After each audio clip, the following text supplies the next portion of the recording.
Hi there, Year 6. Today in history, we're going to be looking a little bit at some more sources. So following on from the work that you did in week 1, when we looked at some different sources, some primary sources, today we're going to be looking at some more sources. I'm not going to tell you what type, whether they're primary or secondary, because that's a question I'd like you to be thinking about a little bit later in this lesson. So I'm going to share my screen with you so you can have a little look. Because on my screen here, I have two sources, two examples of the types of sources you're going to be looking at today. So you're probably all saying, well, they're posters, Miss Mac. Well, they are posters. So today we're going to be looking at some propaganda posters. So propaganda posters that were used in World War II, used by the government.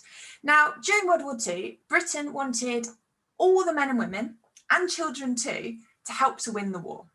So just like the armed services who were going overseas to help to fight on the front line against the Germans, the people at home had to do their bit as well, and the government had to find a way to encourage them to do this. So what they did was that the government, they used posters, leaflets, film and television and radio broadcasts to try and get its messages across to the people in Britain. There was no television or internet in those days, so radio and film were really, really important to use. So in this lesson, you're going to look at some posters from World War II. And looking at these sources, you're going to think about how the government encouraged people to do certain things to help the war effort from home. So you're going to look at two different types of posters. So you've got 4 posters in the first section and 3 posters in the second section. And I want you to think about, what are these posters asking people to do? What are they encouraging people to do? Now, the posters the government used were put up in lots of different public places, in shops and shop windows, in council buildings, village halls. And as I said before, different posters were used for different messages.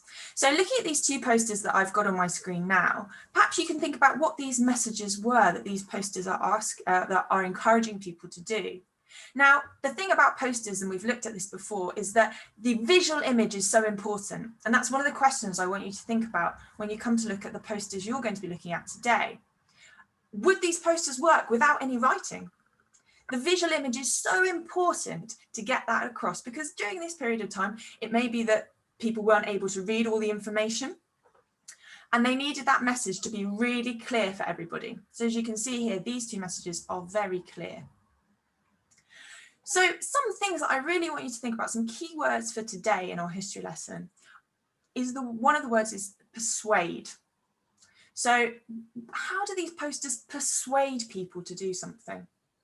And the other key word I want you to think about is slogan. What are the slogans, the different slogans that these posters are using? So I hope you enjoy looking at the different sources you've got to look at today. And as I've said, there's a few questions about each of the 2 different groups of posters that you can answer and write down those answers to send over to us. And then after that, we've got another task. So you'll have been thinking a lot about the posters, the slogans that they're using, the images, and how they have an impact and persuade the audience. And then we want you to think about how you could create your own poster, either inspired by some of the messages from World War II, or perhaps you want to think about something else that you want to share as a message and create into a poster. We've given you a suggestion of recycling, but perhaps you have something else that you're passionate about and want to convey that message to the public. So have a little think about that. That's your task at the end. Now, I've said, don't feel that you need to do the poster today. Don't rush it. Plan it. Think about your slogan. Think about your images. Think about the colours you're going to use. How are you going to make this really eye-catching and persuade your audience?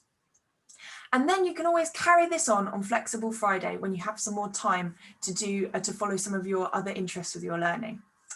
I hope you enjoy looking at these sources. These are some of my favourite sources to share with you, and looking at propaganda during World War II is a really interesting and exciting thing to share with you. So I hope you enjoy that, and I look forward to seeing your work the rest of the week.